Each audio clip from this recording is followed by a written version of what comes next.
بسم اللہ الرحمن الرحیم۔ ناظرین کرام السلام علیکم ورحمۃ اللہ وبرکاتہ۔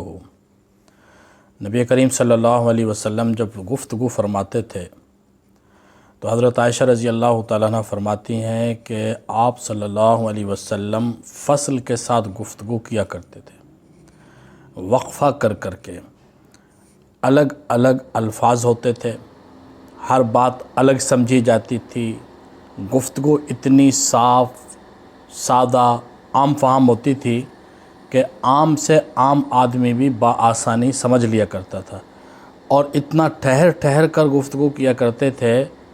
حضرت عائشہ فرماتی ہیں کہ اگر کوئی آدمی انگلی پر گننا چاہے آپ کے کلمات کو، آپ کی باتوں پر، تو وہ گن سکتا تھا۔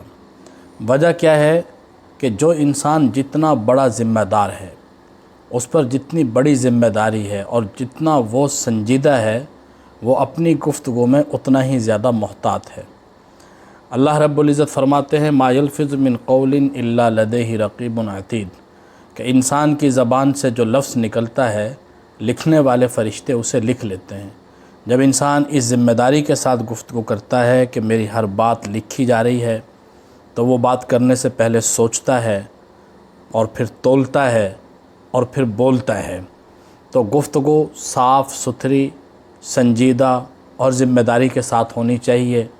ہر بات کے ادب کے ترازو میں تول کر، ہر بات کے ادب کے ترازو میں تول کر رکھتے ہیں وہ حساب تیری بات بات کا۔